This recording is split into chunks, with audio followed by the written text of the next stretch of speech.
Phase 4, the conflict. Hi, I'm Bec from Be Free Emotional Fitness Training, and I support women and girls to become emotionally stronger. And I'm Vern from Move Forward Mentoring, and I specialise in male mentoring, helping boys and men find their passion, speak from their heart, and build better relationships. And together we are rekindling relationships. We work with couples through mentoring sessions as well as facilitating communication and creative workshops to build deeper connections. Welcome to our podcast, designed to help you strengthen and bring more fun into your partnership, as well as create a more loving, healthy, and strong connection. Hey everyone. Hey everyone. Today we're going to talk about the conflict. So this is what is seen as phase 4, what we're calling phase 4 of the 7 phases of a blended family. This is not that fun, this stage.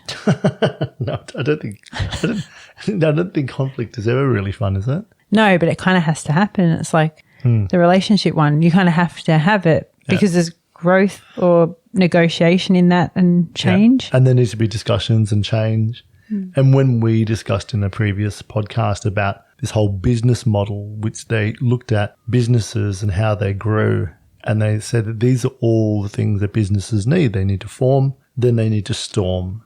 And this is the storming part of that before we can move on to the next stages of creating norms and then performing better together. Moving from that. Yeah, nice. Moving from that. So storming. So tell us about the storming. What do you think that means? It's pretty much in the word, isn't it? It's like a big storm. It's like a big storm. And I think we went through this phase. I do remember this phase. Yeah. It felt like a lot of sitting down. Lots of discussions. Family meetings. God, they love those, don't they? That was actually quite painful. We have less of them now, which I'm glad to say. A lot of the conflict is to do with everyone just getting used to everyone else, isn't it? And that sort of group norms, that family norms, this is the way we do things. And I think we were really conscious of if one person would come to you with this issue, we would go, maybe we need to talk to the other person who you're having an issue with about it. So maybe we need to sit down all together if you're feeling like that and air your differences. Because conflict is inevitable. It's inevitable in relationships. It's inevitable in work. It's inevitable in a family in general. But with a blended family, there's a whole lot more new stuff that comes up with that. And 2 of our kids, the oldest 2, avoid conflict like no one's business. Oh, yeah. They do not want conflict. They do not want to lecture. They do not want to deal with it. And that can make it really hard because there's a lot of avoidance. There is a lot of avoidance. So we really try and make them air their differences and talk about it. And this can look like a setback at this stage. I think a lot of people might go, oh no, I thought we were past this. I thought we were fixed. So it can feel like a bit of a setback. Yeah. Trying to use conflict in a good way to come out with a better outcome. Yeah. And negotiation and all those things. So the conflict that can come up is things like respect, which is a huge one. If there's problems in the relationship, respect between the parent and the child. So the step parent with the biological child and vice versa. Or with the child towards a parent, and there's you're not my parent, you can't tell me what to do, that sort of attitude. And there's an increase in this conflict at this point because they feel more comfortable with that new person. Yeah, they can actually air those differences now. Yeah, they're more confident, they're feeling more comfortable because they've been together a bit longer. Yeah, so now they're like, okay, this is how I feel, and you can't tell me what to do. Because you're not my parent. You're not my parent.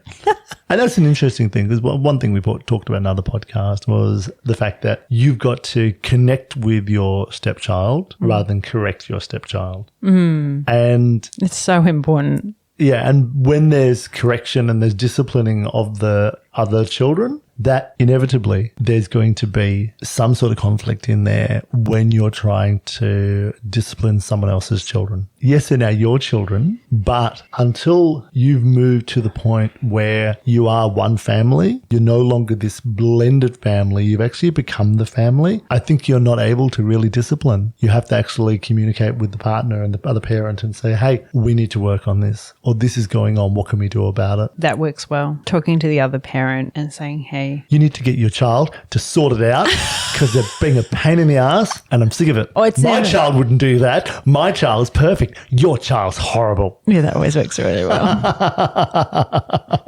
You might think that. That might go through your head. Yeah. Obviously, can't say it. I don't know how Use it as strongly your- I can emphasize that I feel it's not the step parent's job to discipline, because it never will work well. I think they can really nicely redirect, but it's ultimately the blood parent to discipline the child. It is your job as a step parent to be a really good example, role model, and a friend. And if you can achieve that, I think you're doing really well. Have a really good connection. Which will go a long way. Makes your job easier anyway. Why do you want to discipline the other person's kids? Like, you've got two others to discipline yourself. Like, You've got your own children discipline. don't take on more than you need to. But that'd be hard. Like if you step into a family and you might be a blended family that don't have like a child together, one person comes in and they don't have any children. But they're just dealing with the other children and they've got to go, okay, this isn't actually how I think it should work. But they still have to build connection, but you've got to somehow deal with it within yourself. What's going on there with the behavior of the children? Because I know that if the boy's ever disrespectful towards you, and they don't really do it, it's a little niggling and stuff like that. But when they do it, inside me, I go, I'm like, oh my goodness, aren't you? Blah, blah, blah, blah. This thing happens to me and I've got to be able to go, not my issue.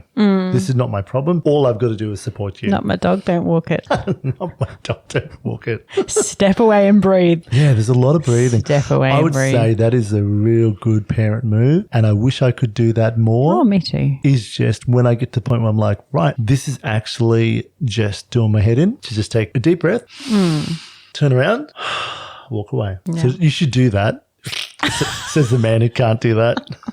This is I do it way sometimes. easier said than done. Oh yeah. though. I feel like for the most part, we try really hard. But obviously, this isn't an easy thing to do. This is by no means an easy task to take on. No, but you've decided to blend two families. You've fallen in love with someone. So now it's the hard work, isn't it? Yeah. And like I said, there is reward in this. In the There's end. so much reward. And if you really love got each two other, you'll sons do now. anything. Yeah, that's it. And I've got two daughters. And that's so- awesome. Exactly. Yeah. And they do treat me like I'm their mum. They really do, which is really nice, which is beautiful. So there is a lot to be said, as much as this is incredibly hard. Yeah. Frustrating, annoying sometimes, and you're exhausted. There is a lot of reward in it. But this stage, this phase 4, is actually about going, can we actually make this work? This is when you get that feeling. Gone through the dream, this will be wonderful, and the reality of, oh, this is a lot harder than we thought. The tension, oh dear, all these things are coming up now. And now it's this sort of step into conflict where it's like, oh, I don't even know if this is actually going to ever work. Why are we even trying? Shall we just cut our losses and break up or live separately or never have to put the children in the same space ever again? Like never, you're not even in the same car. Let's keep everyone separated.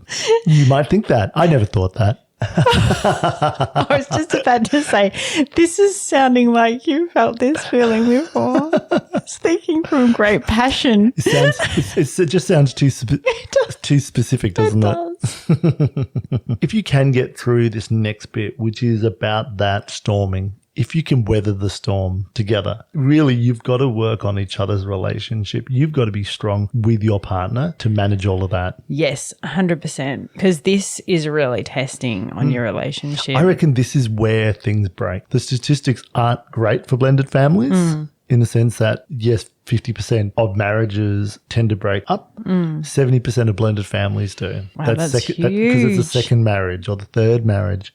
And kids add that complication and stress, which it really does. Like that would be the only thing that we really puts pressure on our relationship, isn't it? Might be the only thing we really argue about or disagree on. Yeah. I mean, I think we should just let them all go now. You're like, give them $50 each. Send them on their way. Why Send them didn't on you their way. suggest There this you go. idea before? Have some cash and leave. And it's time for you to grow up. You should have suggested this earlier. It's I would have been in. It was real. I thought you wanted to keep them all close, like mother hen. Buck, buck, buck, buck, buck. Come It's here, my been little real. I think it's time you left.